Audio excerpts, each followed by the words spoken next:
All right, let's dive in. Today, we're going to pull back the curtain on the cloud. We're not just talking about storing your photos, we're looking at the official master plan, the blueprint that everyone from tiny startups to massive governments uses to build and innovate. So I'm sure you've heard this saying, right? The cloud is just someone else's computer. And yeah, on a very basic level, it's not wrong. But it's kind of like saying a skyscraper is just someone else's building. It completely misses the point. It ignores the incredible architecture, the engineering, the safety codes, everything that makes it work.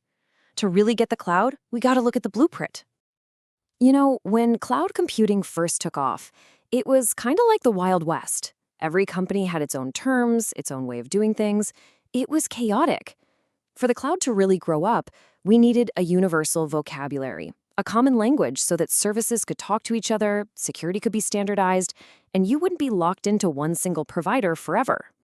Okay, so here's our game plan. First, we're going to look at that official blueprint. Then we'll meet the key players, the who's who of the cloud world. After that, we'll dive into the different services you can get, and finally, we'll talk about how to build something that's actually meant to last. All right, first things first, the official blueprint.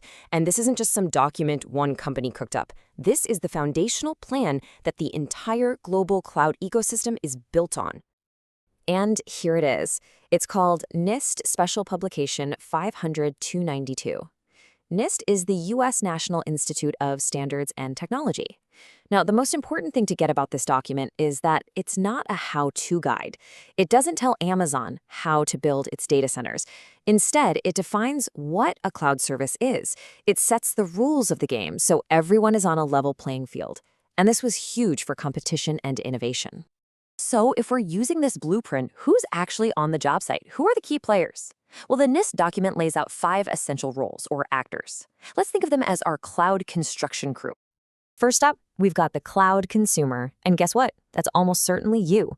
It's anyone or any company that uses a cloud service. If you're streaming a show, using an app, or running a business online, you are the consumer. You're the client who's renting a space in this massive digital building. Then, of course, you have the cloud provider. These are the big names you know.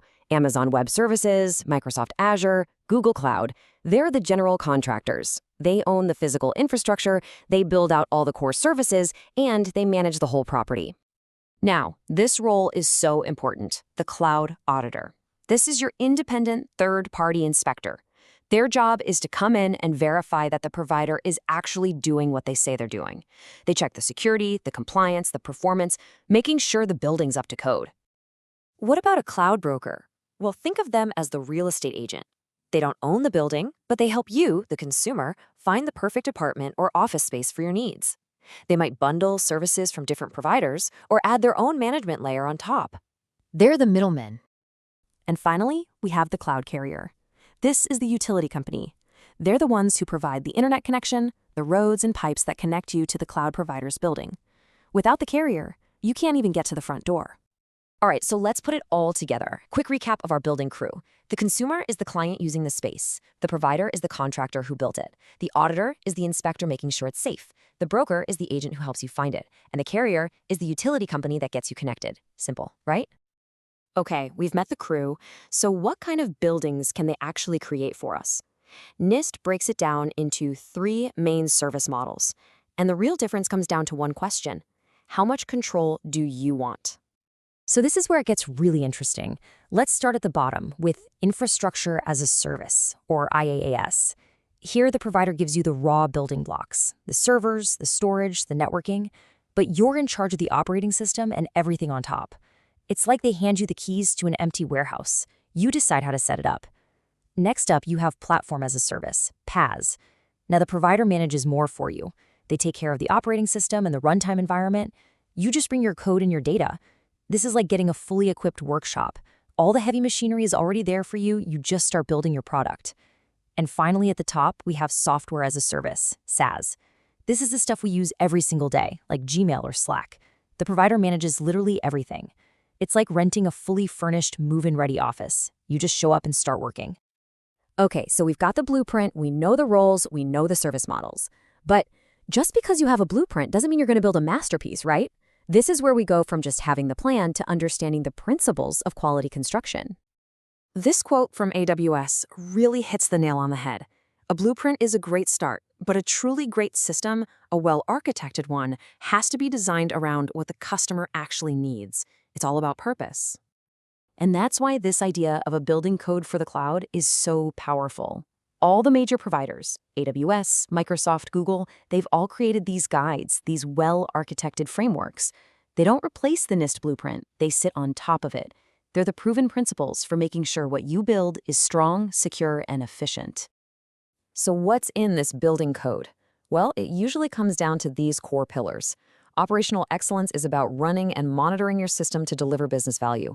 Security, well, that's obvious, protecting everything. Reliability means it can bounce back from failures. Performance efficiency is about using the right resource for the job. And cost optimization is about, not wasting money. Following these principles is what separates an okay system from a great one. So here's the bottom line, the big takeaway from all of this. Understanding the universal blueprint from NIST is your foundation. But it's when you combine that common language with these strong building principles that you can create systems that are not just reliable and secure, but truly innovative. And that really leaves us with a final question, one for you to think about.